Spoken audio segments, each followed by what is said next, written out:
Hey everybody, this is Robin Hunicke with Game Maker's Notebook, and this is a very special Game Maker's Notebook. We are at PAX in Seattle, and we are talking with a bunch of indies that we like. And this particular episode is Gwen and Jennifer, both of them working on cool indie games that you'll hear about now.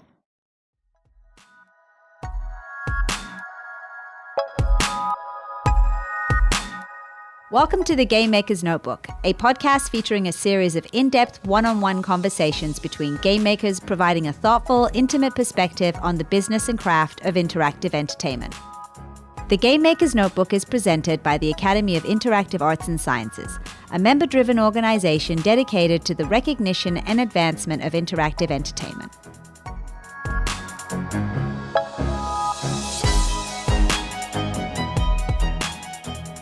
I'm Robin Hunicke, and I'm here with you today on the Game Maker's Notebook. And with me here at PAX 2019 is Gwen Frey of Chump Squad. And we are here talking about her game Kine and thinking a little bit about what it means to be in the industry and in indie and getting out there and making your own games. So welcome to the podcast. Hey, it's good to be here. Thanks for having me. Tell me a little bit about your background and how you ended up sitting in this chair across from me right now. Ooh, okay. So I started out working as an animator, specifically like a tech animator in the games industry. I started out working in San Francisco on different MMOs. And after that, I moved to Boston. I worked on BioShock Infinite and the DLCs for that. And when Irrational shut down, I got together with several other people, and I founded the first company I founded was the Molasses Flood. Oh wow! Yeah, and that was great. I still love those guys. Like they're still crushing it. So I founded that company. I was one of 6 people making a game called The Flame in the Flood. I've heard of it. Yeah, that came out, and that eventually did quite well. And we were pitching around our next project, and I'm really proud of what we pitched and what they're currently working on now. They're working on something really cool. But while we were coming up with ideas, I had a small narrative puzzle game I really wanted to make, and we had to, you know how it is. Like it's very difficult to be indie, and there wasn't a lot of opportunity for funding, and especially when you have a lot of employees, you can't take a lot of risks on like a narrative puzzle game. It really didn't fit with what we were doing. So I was pitching this game, and this game I really wanted to make, and it became clear like we couldn't make that as a Molasses Flood project. So over the course of about 9 months, I wound down my role there. I handed off my role as CFO and as a founder, and I founded a new studio that was just me. That's so brave. Yeah, and I made this game, Kine, and it's coming out. Where will it be? It'll be on the Epic Games Store. It'll be on the Switch, the Xbox, the PS4, and when Stadia launches, it's a launch title on Google Stadia. Wow, that's so awesome. Yeah. Congratulations. Thank you. Yeah, it's been an incredible journey. So how long did it take you from starting this second company to now? How long has it been? I started that in September last year. Wow, so you're really like booking along. Well, by the time I founded the company, I basically, I knew exactly what the game was. By the beginning of this year, I'd finished the game as far as like programming, design, and all that. Yeah. And so at the beginning of this year, I got a deal.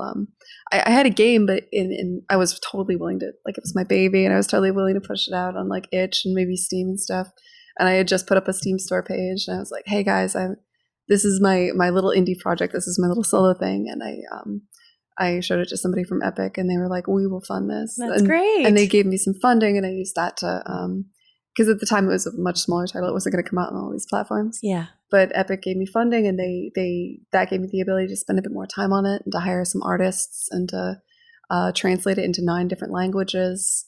And now it's coming out on all these storefronts thanks to that funding. It's amazing how I was just talking about this yesterday with Eka, who I interviewed yesterday, about the difference in your level of confidence and your drive when you know that there's someone that really wants your game, that's funding it, and that's helping you. Just even if it's a little bit, sometimes it makes such a huge difference to how it feels, right? It's massive. It's like, I started this thinking, I'm doing this thing that's just for me, and it's fun, and I just needed a break from like working on, commercially viable stuff, and this was just supposed to be my baby, my fun little side project, my artsy, dumb thing. Yeah. And to have somebody come in and be like, no, this is real, and we'll give you money for it, and we want you to go for it. Yeah. That meant so much. You have no idea. Yeah. I'm over the moon, and I am still really, really grateful for Epic for doing that. Yeah. Well, so tell us a little bit about the game. Oh, so this is a narrative puzzle game. It's about these three little machines that dream of being musicians, and it's their story as they meet and form a band and try to find their big break. Mm-hmm. I was really inspired at the time I was playing. At the very beginning of the project, I was watching a film called La La Land. Oh yeah, and there's just something about that film. It's a film that's it's about hope and it's about still having dreams, and I think that's something. We live in a world right now where like dreams and joy and hope is something we think of as childish. It's like relegated to children. And here's La La Land. It's this film. It's like, it's not a childish film. It's an adult film, and it's beautiful, and it's about still having dreams and pursuing them and the crazy things that happen along the way in life. And it was full of color and vibrant, but not childish, you know? And I wanted that, I want to make stuff. Hope isn't something that should be relegated to the children. Absolutely not. It's funny because that movie was really inspiring to me as well. I have 2 tattoos that I got the same night that I saw the film. Oh, yeah? Yeah. So I have a pair of kind of adoptive parents, I would say, like a second set of parents that I met in LA. And Edward, who is the man in the couple, was a huge inspiration to me. And he passed away, and I was in LA for his sort of funeral / party. And I went to see the movie with a friend. And at the end of it, I walked out of the theater and I said to her, "That's it. Gotta go get a tattoo right now. I have a heart on one shoulder and a champagne glass on the other for the messes that we make and the hearts that break." Oh, that's so beautiful. And so I totally know what you mean. The movie is really lovely because it is silly, but it's also serious. It does have that flavor of feeling about real world issues, but also not taking itself too seriously in some places. And then other places, it's really a gut punch. So it's a lot like life. I want to be one of those fools that dream. That's right. It's so important to do that. So when you started working on this game, it was just you. How many people did you end up becoming in terms of finishing the title? Okay, so after I was funded, I hired a friend of mine. A friend of mine runs a company out in the UK, Rick Nath, called Surface Digital. And I was able to pull in about 4 artists around on average for about 5 or 6 months. And they helped me up-res the environment art and the UI. Yeah. So my background's animation. So like I could do the art direction, I could do the character art and all that. But I needed help with just the environments. You know, there's just so much environment work.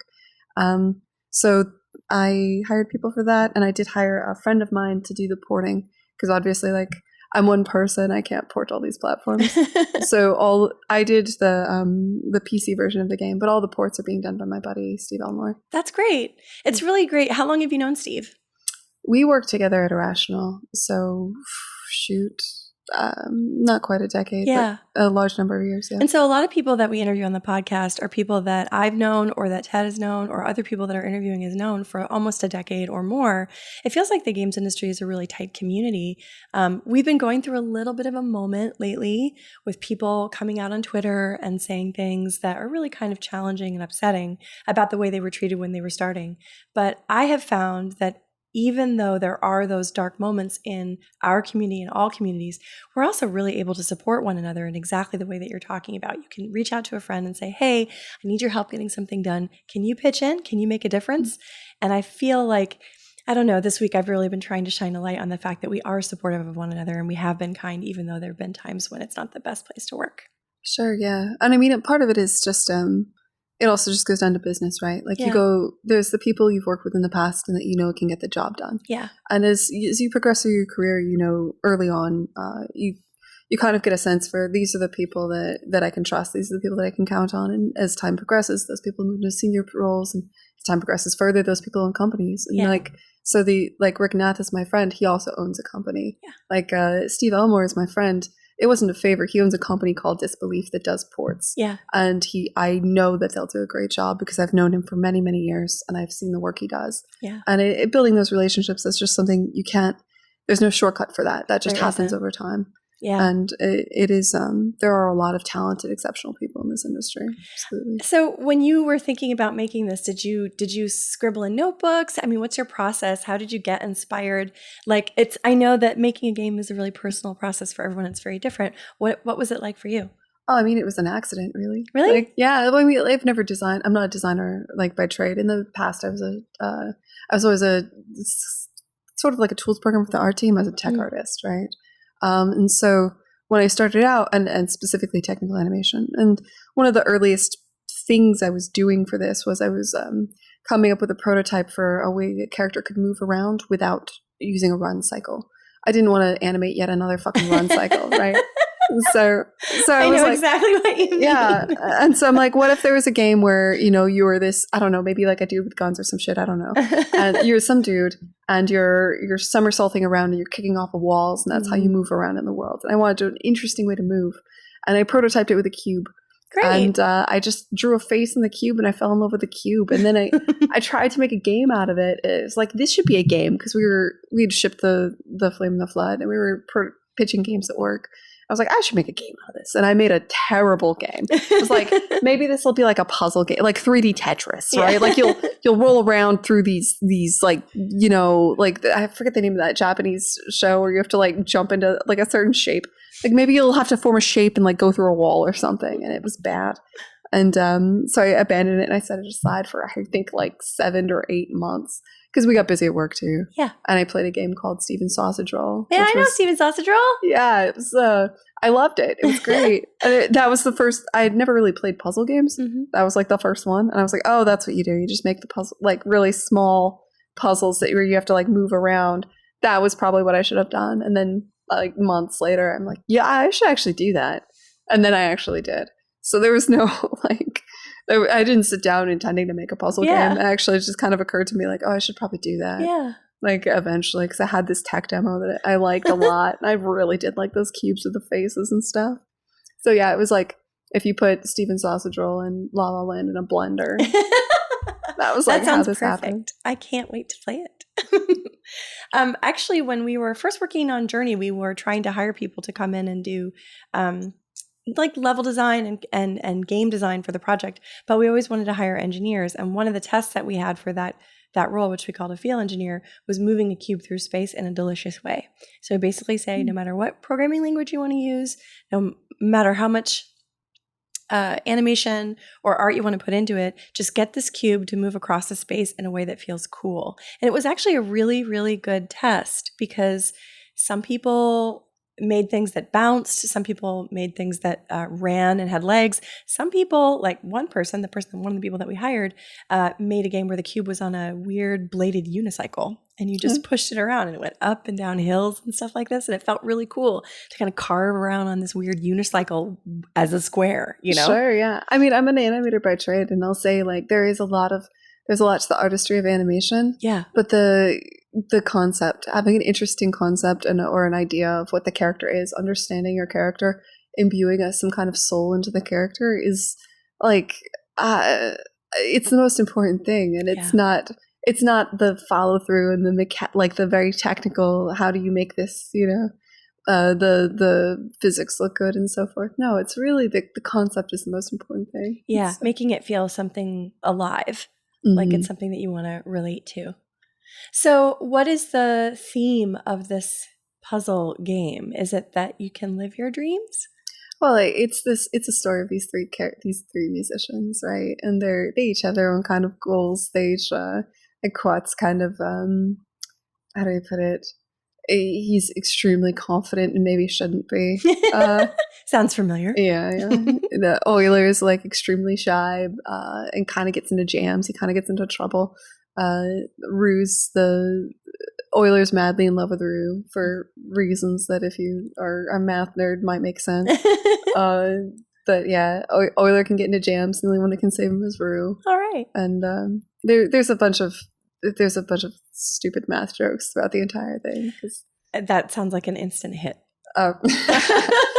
There's a very very small audience that it really fucking enjoys that part. I think They Might Be Giants is in that audience, right? There might be what? They Might Be Giants, the band that has similarly like a very nerdy kind of sense of humor.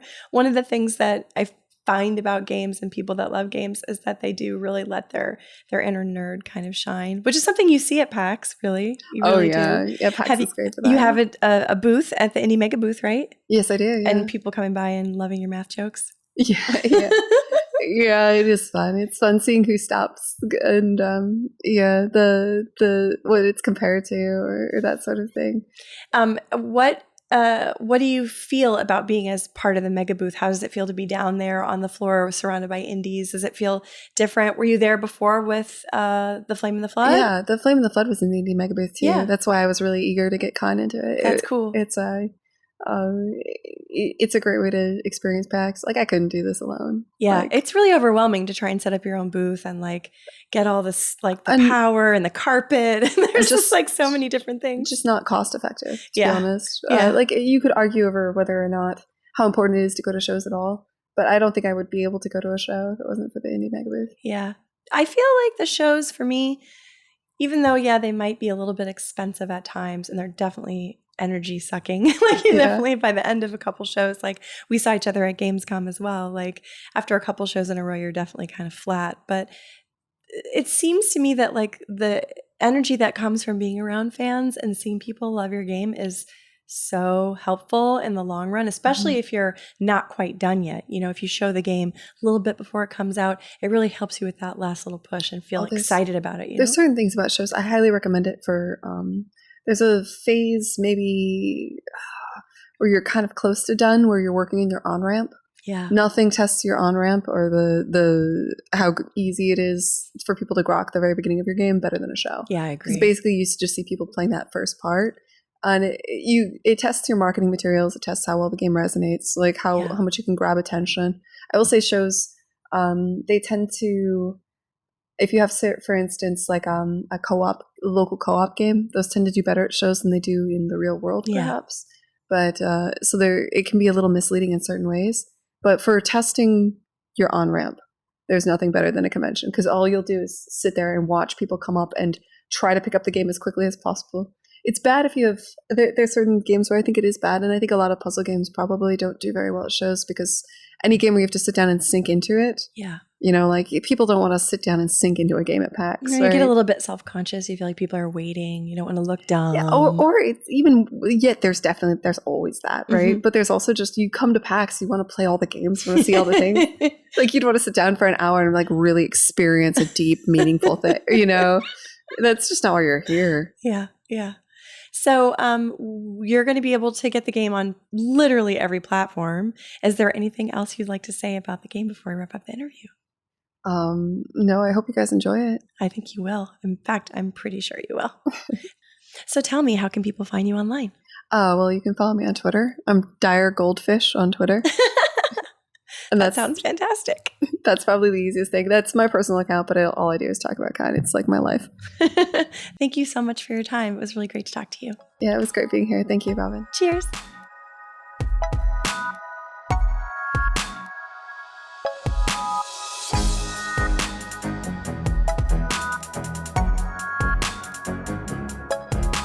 Hello, everybody. This is Robin Hunicke joining you on the Game Maker's Notebook here at PAX 2019 with Jennifer Schneidereit of Nyamyam. Did I do that right? Yes, perfect. Yay! And she's here to tell us a little bit about the game that she has just released, and also talk a little bit about being in the indie scene. So why don't you begin by, let's talk about when we first met. How long ago was that? That must have been about 8 years ago at Indicate in Los Angeles, when I was still in the fire station in Culver City. Oh, that's fantastic. I remember that show so well. You had just started to show Tengami, your first game. And I remember thinking it was so cute because it had folded paper, which everyone knows I'm a huge fan of. Yeah, I remember because you were doing some paper craft stuff at the time. I was. A lot like in your, you posted a lot of photos. Yeah. And I think you were even thinking about making a game based on it. Well, I guess Luna is a little bit that aesthetic, isn't it? So Indicate was huge for us, because that was like the first time the game got any kind of recognition, and it was still in development at the time. And I remember I was lying in bed, and I woke up and I had the email and it said, "Congratulations, you got accepted." And I just screamed. Because I was so excited and so happy. It was such a scene too. Back then, there weren't that many sort of avenues for independents to show games. There wasn't a presence so much at E3 or at PAX, and getting into Indicade was one of the only ways you could get any kind of press about doing a smaller game. Absolutely. It was also a really great meetup time. We had a little conference going, and everyone would kind of talk. I think it might have even given a talk about Journey at that conference. I might have talked a little bit about having just released it or maybe getting ready to release it, don't recall. And so how many were you back then? 3. Yeah. 3. I remember you being very nervous, like, I don't know if we're going to make it all the way to the end of this game when we first talked. Because it was such an ambitious project. So Tengami, for people who are not familiar, it's an atmospheric adventure game that takes place in like a Japanese-themed pop-up book. And in order to make it, we ignored all the advice that was available on the internet, and we created proprietary technology and our own engine in order to make the game. And we thought, we can make this game in 2 years. But then it ended up being 3.5 years.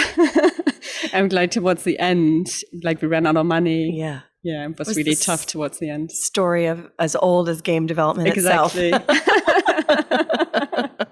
But you were able to finish it, and it was really well loved. I think people really, really enjoyed it. It had such a quality to it. Mm-hmm. What was the inspiration sort of behind Tengami?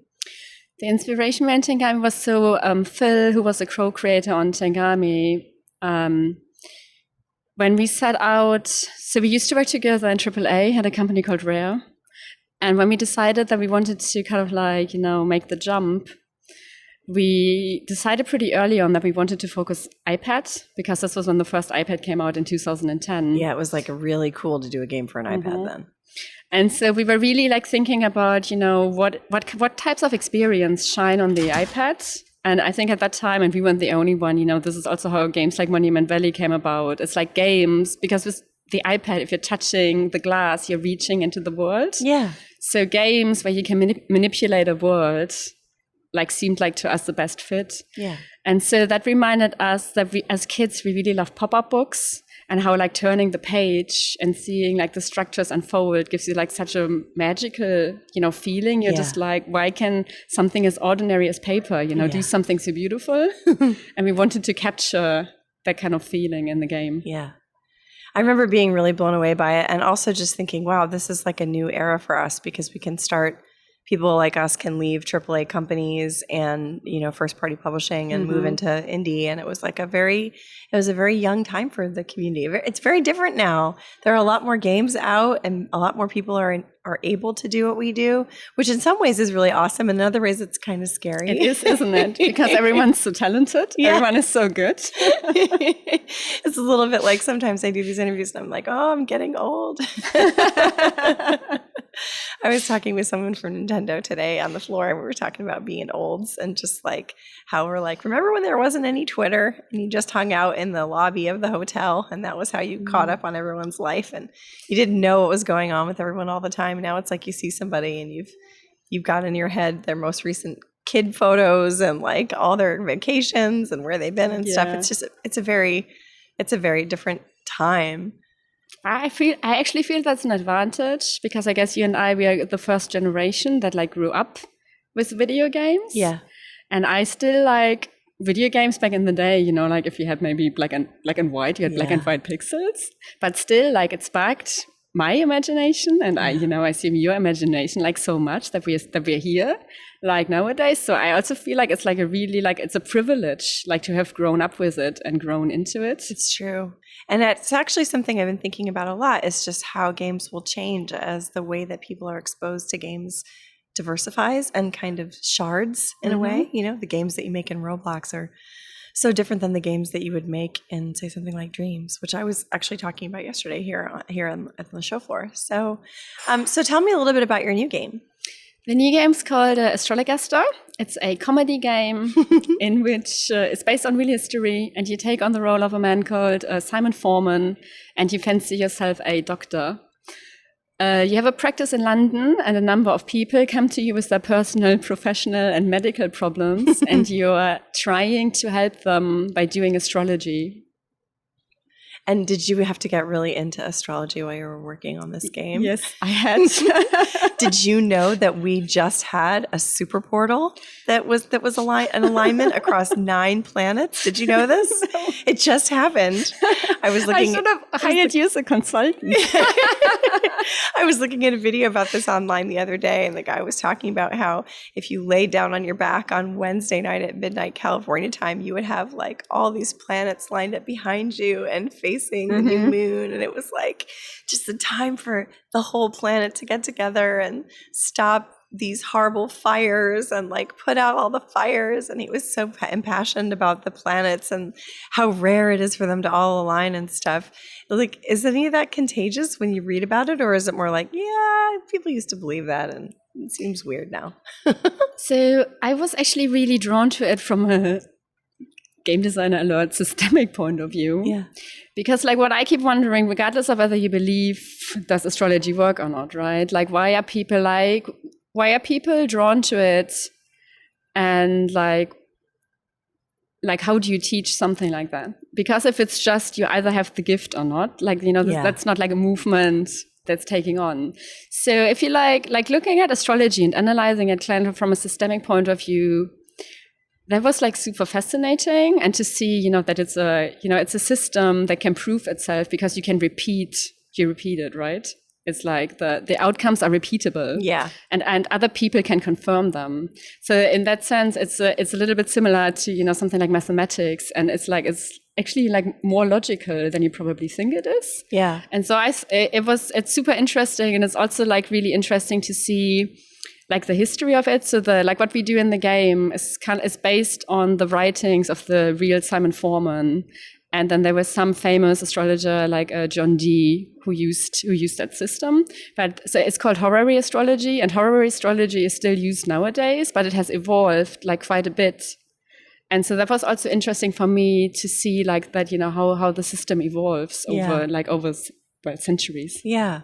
I've been looking a lot into alchemy and magic and the writings that were happening in like the late 1800s.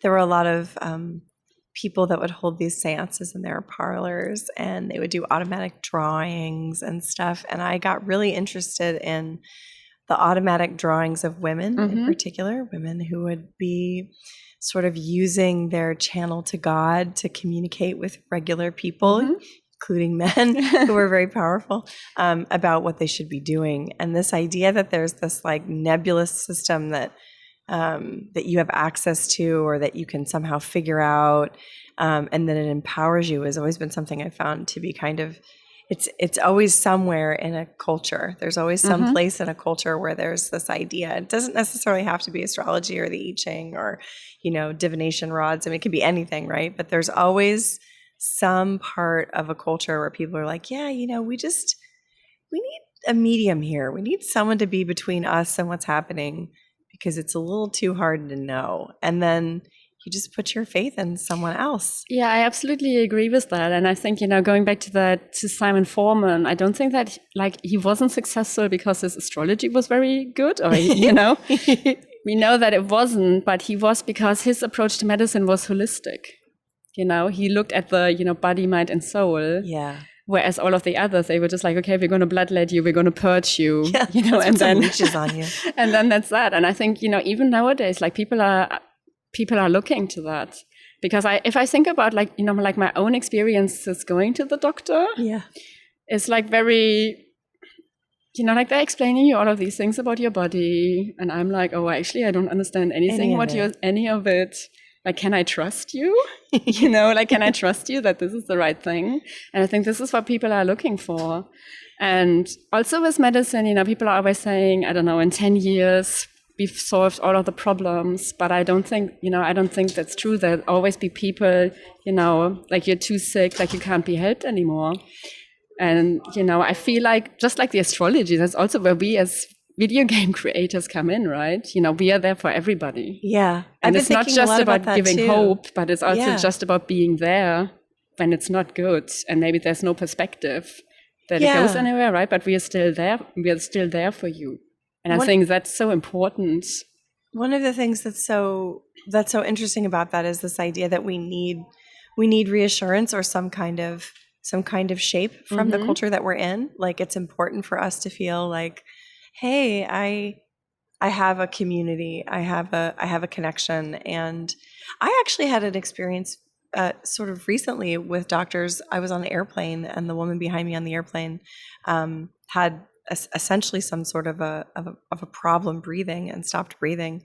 And I had to help her out of her seat and then call for a doctor. And 3 doctors actually on this plane that I was on, who all spoke different languages, collaborated, and just using their hands and a pump, they were able to keep her oxygenated and keep her heart running for almost a half an hour before the paramedics showed up. And it was really kind of amazing to watch 3 strangers just make such a difference in the life of this woman that, like, she could have just slumped over in her chair and no one could have noticed, and then we could have been halfway through the flight before we realized that she was dead, you know? And it was almost spiritual to watch them collaborating. I think they had her pump, they were pumping her heart. They had her in CPR in a pattern and timed within almost about a minute of me calling for them. You know, they were so fast and they really knew what they were doing, but it did seem like magic. Like, I've kind of felt like I was watching someone do a ritual, you know? It was intense. Do you think that when people play your game that they appreciate the humor of it? Because that's a hard thing to do in a game, right? Like, I feel like that's one of the things that people really like about your game, but I wanted to ask you about it. Yeah, I think they, you know, reading the reviews and like comments on social media, I think they absolutely do. Like, a lot of people are saying, oh, you know, this game has passed the 5 laugh test. And the humor, is such a big part. And Catherine Neal wrote the game. I knew, that's why I hired her. I knew that she would be perfect for it because she does comedy really well. I mean, she's also very funny in person, but, you know, it's different, like having to write comedy. And it's a different thing. Are you writing comedy for TV, theater, you know, a movie, or for a video game? Yeah. And especially in video games, there's not a lot of game companies that are, you know, doing comedy. No. And so that was a huge part for us. And in the end, so at the beginning, we just thought that it would only be text. But so towards the end, I think the last 6 months of the project, they said we need to have voice acting to make the comedy, you know. To make it read. Yeah. Because sometimes when people were playing it at shows, I think they had trouble like reading like the characters' motivations. Because obviously you're reading it in your head, but you're not entirely sure if you're, you know, reading, like delivering the lines in the way it should be. Yeah. And like once we added the voice acting, and like that made like a 500% difference. It's not very mathematically correct, but yeah, the voice acting was huge for it. And it's really funny. I like when I was debugging it, and I had to replay the scenes a lot. Like I was still laughing. Then still having a good time. Yeah. I've had to write my own jokes for like hosting the GDC Awards, for example, and it's so hard. I always ask for help from friends. And even when you write a joke that you laugh at, you're never quite sure if someone else is going to laugh at it. Mm-hmm. It's always that panic, like right before you read it off the teleprompter, you're like, geez, I hope I don't get booed or just like silence. You know? Even a boo is better than silence, you know. But with a game, you never know because you'll never really be there. I mean, I guess you get to see it. You were here. You had it on the floor last year at IndieCade? Yeah, we were at the Megabooth? In the Megabooth, PAX West last year, then PAX East this year. PAX East the year before, and we also showed it at GDC. So you got a lot of chance to see it on the floor and see how people were responding to it, which is kind of one of the benefits of being in that community. Mm-hmm. We've also shown a bunch of games in the Mega Booth, and so we find it really valuable. I went down there today and walked around, saw everyone's stuff, including Frog Detective, which I'm so excited about. And I also went and got a fluffy goose shirt, so for the goose game, because I really wanted the goose t-shirt. I was afraid they'd run out, but I got one in time, so yay. I feel like my PAX was totally successful. Are you here by yourself, or do you have members of your team with you? I'm just by myself. How many of there are you? Mm-hmm. So Nyamyam is actually just me. Oh, really?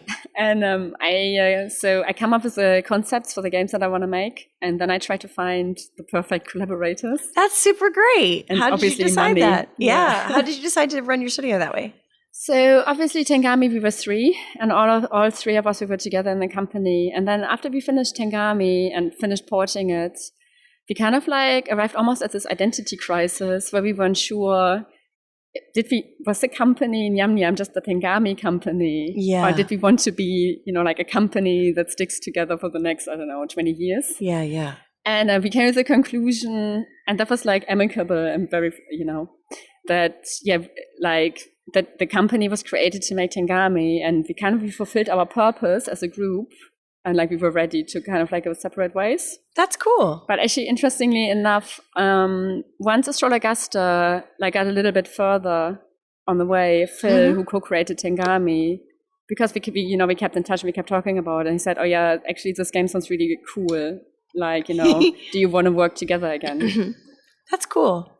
I think that the idea of being flexible is really becoming en vogue in the scene now. At the time when we met, I think having your own studio and having an office and being official was considered having made it.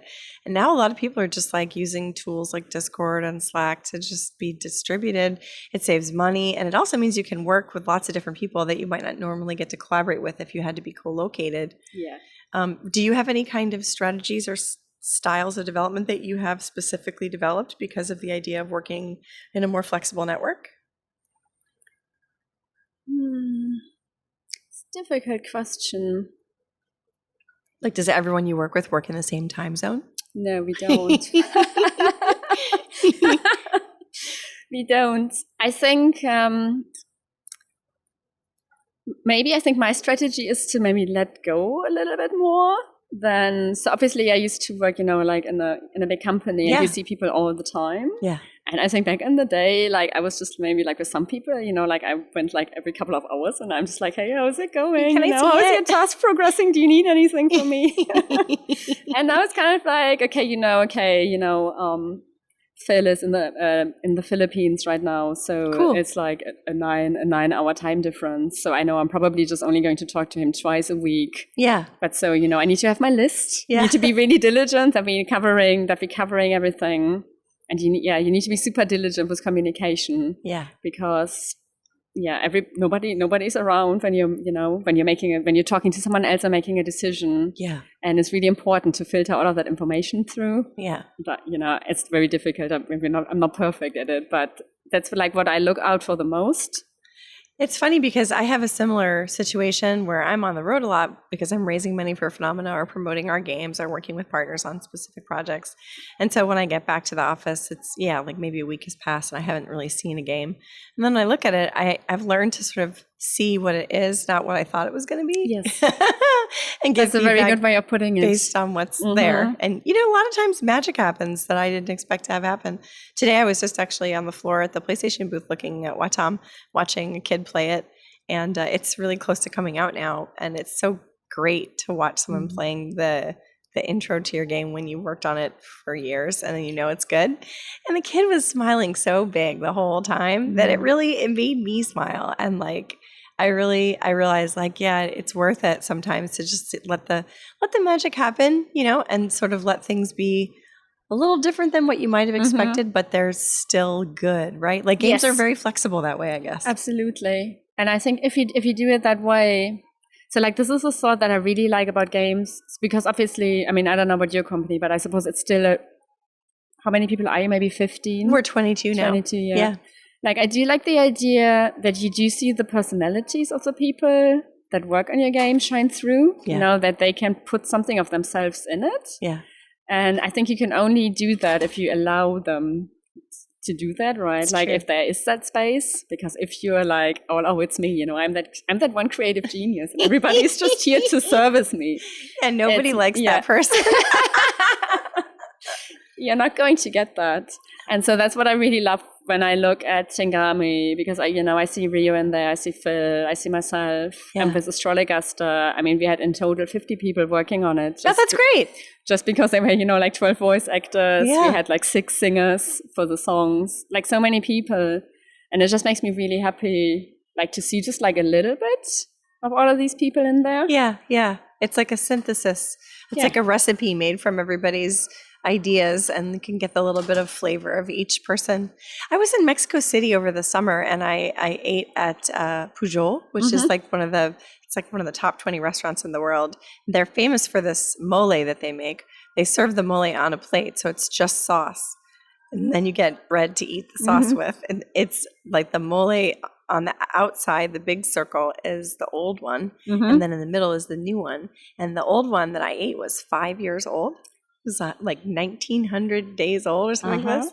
And I have to say, I've never eaten anything like it in my life because it had a flavor profile that touched every kind of taste bud in your mouth. It was so delicious that it actually brought me to tears. Like I was overwhelmed with experience, like umami, you know, it was so much that it was almost impossible to believe it was food, because most food has a flavor profile like, oh, it's a little bit sour and then it's a little sweet, or it's a little bit spicy and then it gets salty or whatever. And it was just, the flavors just kept going and going. And the more you ate, the more there were. And it was like kind of, I imagined that, like, you know, the everlasting gobstopper in Charlie and the Chocolate Factory, that must be what it tastes like.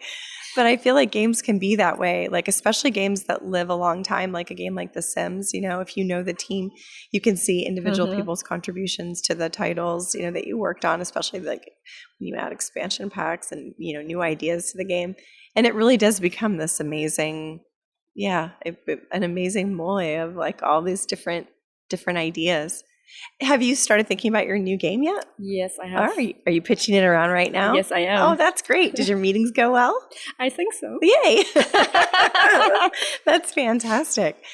So where can people find Astrologaster?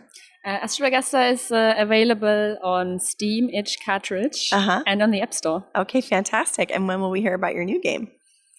In 2 to 5 years. Thank you so much for taking the time to speak with us today. You're the best. Thanks for having me.